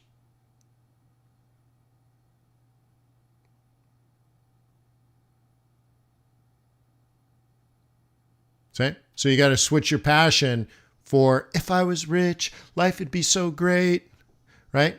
You got to get past that and realize if you're going to get rich, it's going to be exhausting, painful.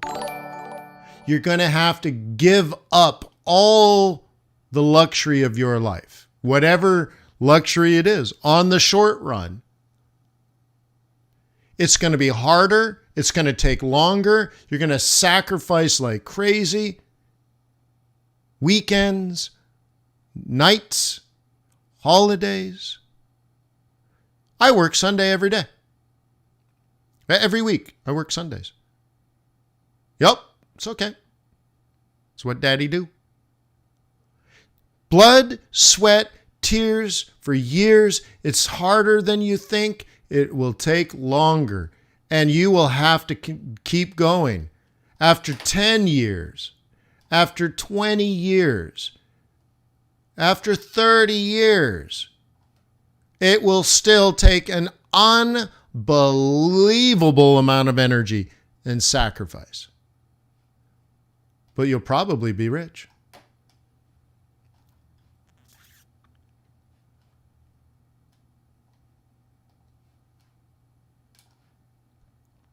I was watching Billions season 6, and Mike Prince says to, what's her name? What's their name?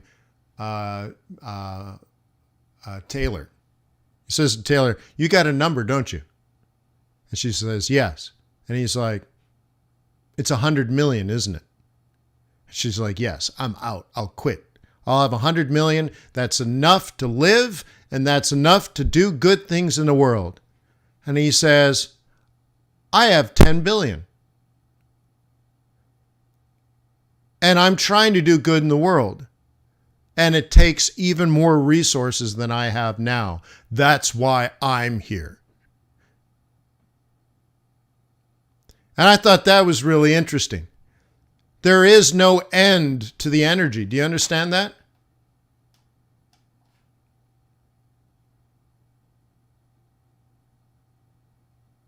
There won't be an end. Because once you figure out the rest, once you figure out how to achieve your dreams, do you understand? You will have limitless dreams. You will have the freedom to be able to do whatever you want within constraint, of course. And you will naturally develop bigger dreams.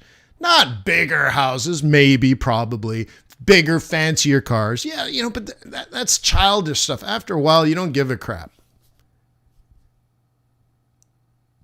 Okay? I was working with one guy one day. This was like 3 years ago. And he had a garage of like 15 exotic cars in his garage, which he never drives. And he likes cars. That's cool. But when he goes to his friend's house and you got Bentleys and Rolls Royces and Ferraris and Lamborghinis and every exotic car you could possibly think of, and you see your buddies, you're like, yeah, that's cool. Because now you got so many you don't care, and he's got so many. Like it's just like child's play. Nobody actually cares about that stuff. So one day you'll get all of that, and then you won't fill the hole. Now you're doing what you love. You bought all the crap you thought would make you happy and successful and beautiful, and everyone will love you. And after you buy all this crap, and then you're like, I still feel I'm still unfulfilled. So then you're like, I need bigger dreams, which means you have to upgrade your E. And your E will help you achieve your bigger dreams, maybe giving back to society, which then you've found out how to do this. So then you increase this, which then increases that. What'll happen is you got it all figured out. You can do anything you want.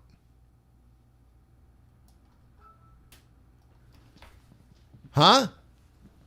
The problem is people don't do it.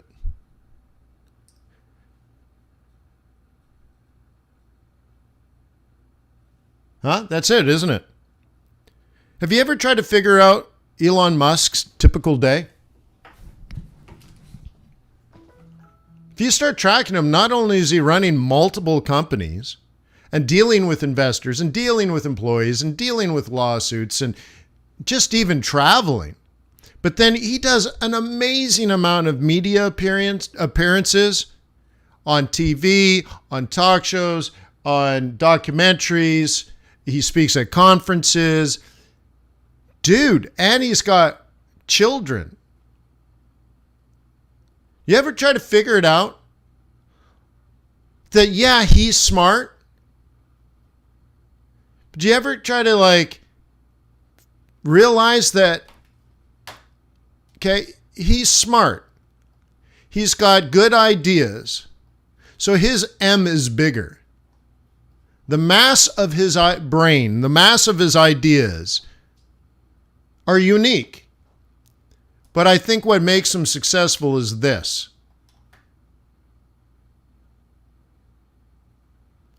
He's the richest guy on earth. He doesn't need to do jack.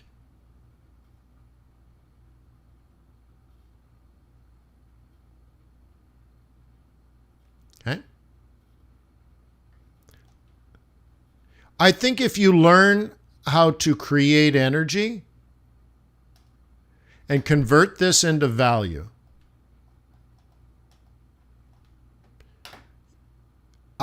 That's all you need to learn. So we were talking about this actually in the day trading group yesterday. We were talking about meditation and stuff. We got on a tangent a little bit, but we're talking about, controlling your mind, controlling your energy and all that kind of stuff. Not this topic, but similar.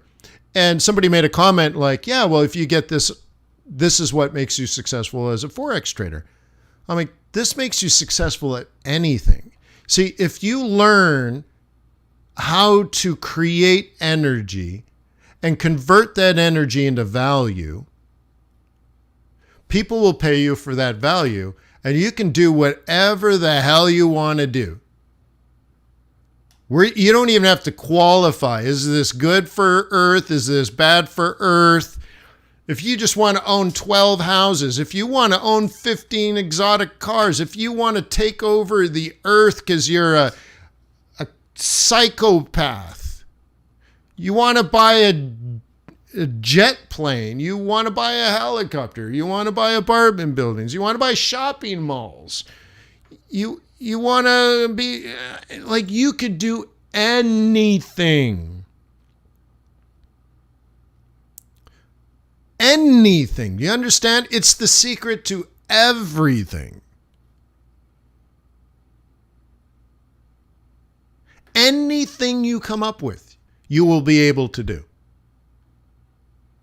And if you're like, well, I need more to get the idea, because this idea is so big, your M is so big, your thought, the mass of your thought is so big. Well, put in more energy, create more value.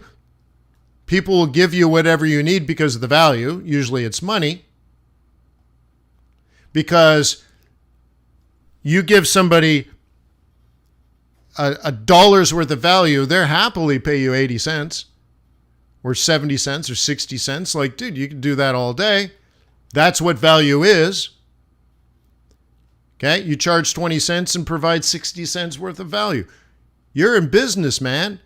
And then you got more to fund that, which is your ideas, your goals, your aspirations. Okay? Which is cool because it does change this idea of then you increase this, your idea, you increase your energy, which let's say value is fixed, a percentage.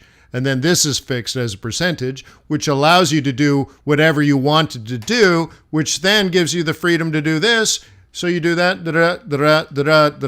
and at some point, and this is why you want to be a billionaire one day, is that you can fund a lot of these things a lot easier. You're just like, I like it, let's do it. So Elon sees these little houses that are being made in a factory, and they can just put together a house very quickly. Blip, blip, blip. You have a nice little tiny home all built. He's like, I want that to be a Tesla house. Boom. I'm going to invest. Boom. We'll take it over. And now we'll just make those Tesla houses. I want to have a solar company. I want to turn the solar company and put it on the roof of a house. And then I want to create a battery company. And then I want to have this other thing. And then I want to do, and then, but it's so much easier if you just have the money. But the thing is, people will notice what you're doing. They'll respect you. They'll love you.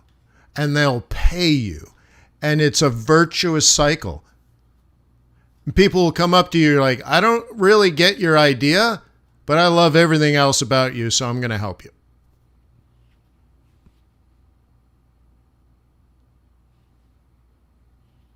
Okay?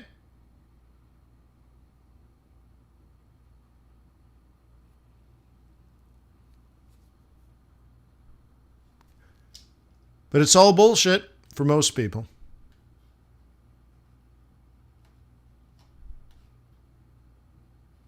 Okay? That's all you need.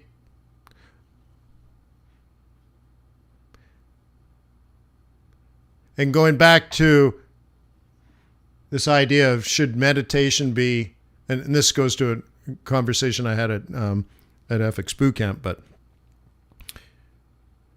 should you, when you meditate, clear your mind or focus your mind. Okay? And I think I've come to a conclusion that most people probably have negative energy in their mind. Bad life experience, emotions, all that kind of stuff.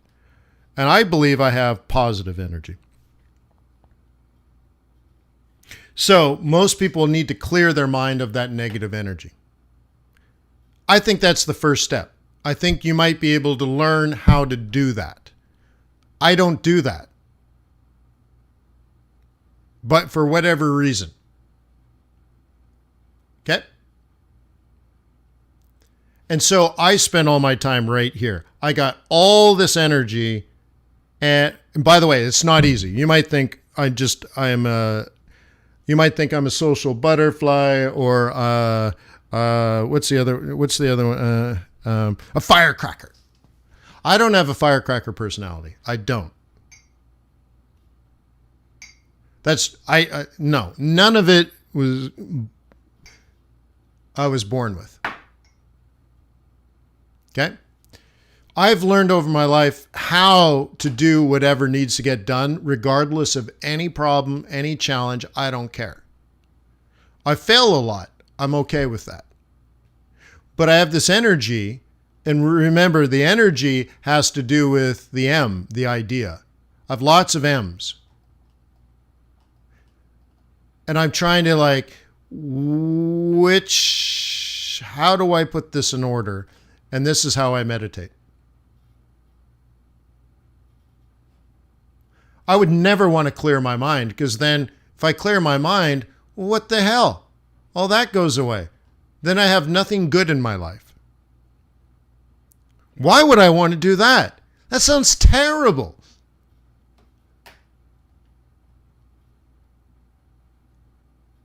So you got to start here.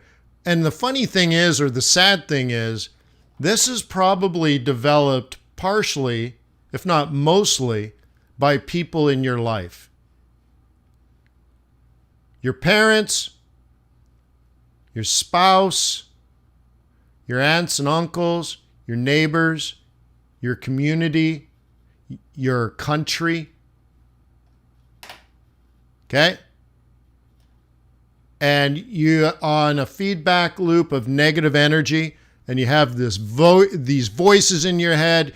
You can't do it. You're too young. You're too old. You're too fat. You're too skinny. You're too tall. You're too short. You don't make love to the right kind of people.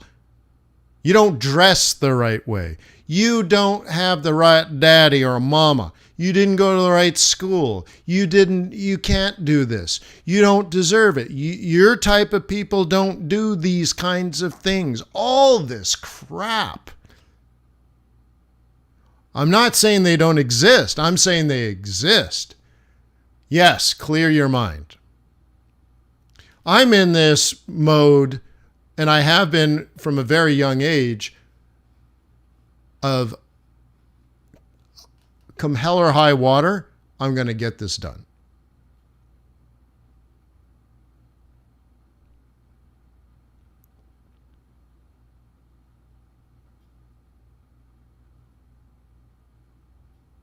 So start with step one if you need it. You might need to change the people in your life, and I'm okay with that. Are you okay with that? One story I haven't told, it's personal. Hey, nobody's listening, right?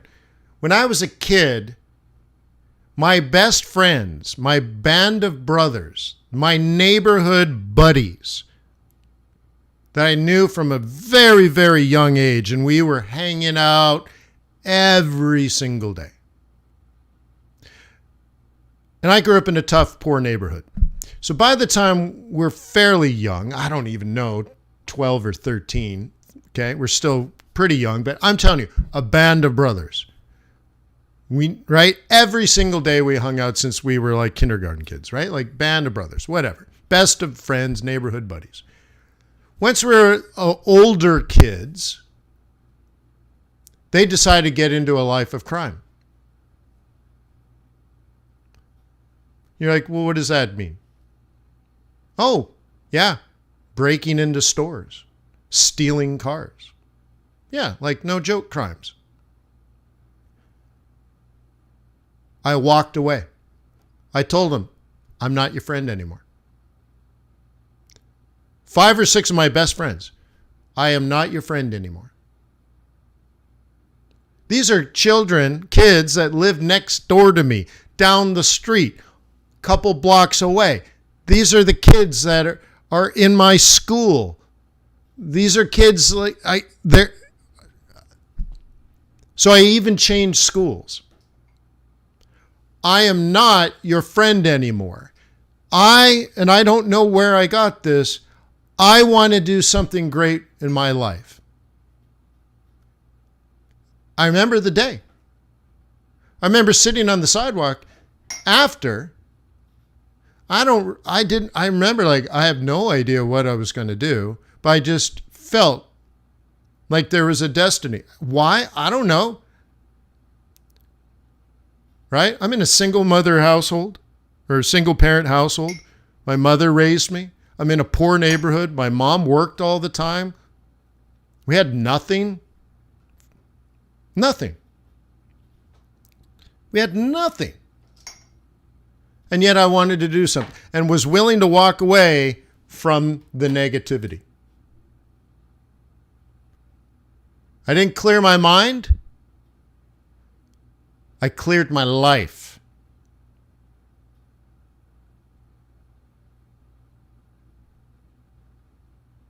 So I changed schools and I went to even a poorer neighborhood, an even rougher neighborhood.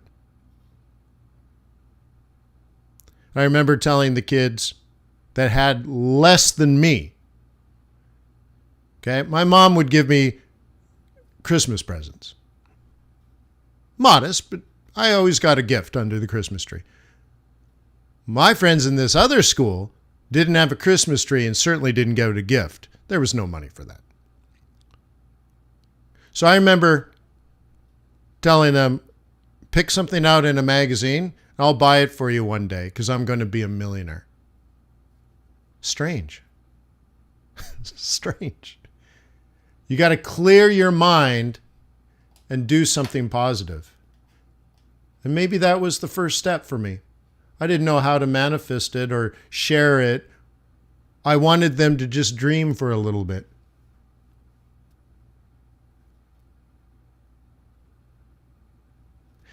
Then I got 3 or 4 jobs. Started working. I had 2 newspaper routes, 2.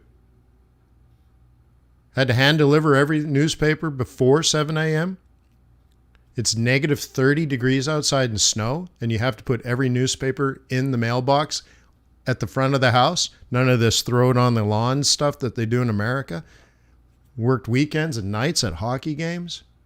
And pretty soon, by the time I was in the 8th grade, I had gold pens.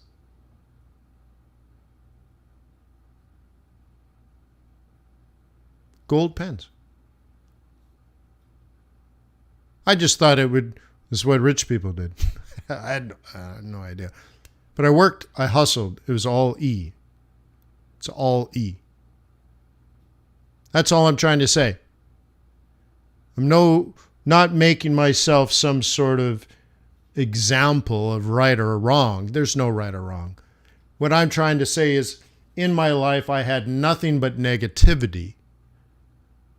And now I'm much closer to pure positive.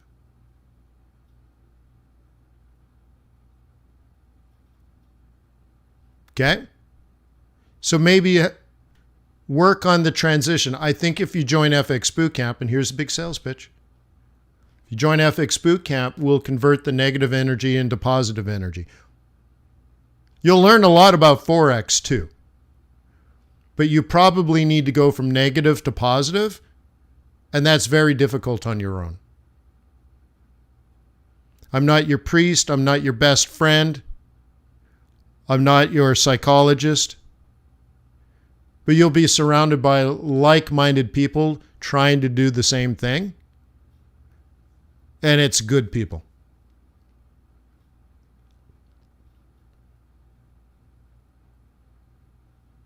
It's a first step. action. It's going to take energy.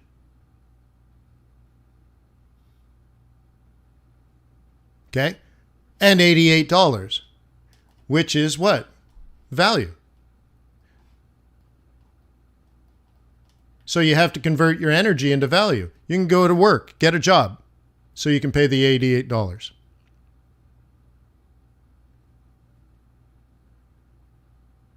Deliver newspapers, work at hockey games, create value. Work nights, work weekends, create value. Convert the value into money and exchange your negative energy for positive. Is that worth the $88 a year?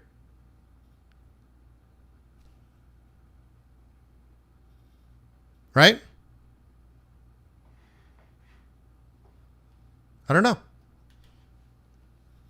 So I better get going because this has been a long day, long speech. The thing is, it's Fed day. I'm not going to make any trades before the Fed meeting. I'll probably monkey around with it on my own after. But the real value today is I'm focused on teaching about the infrastructure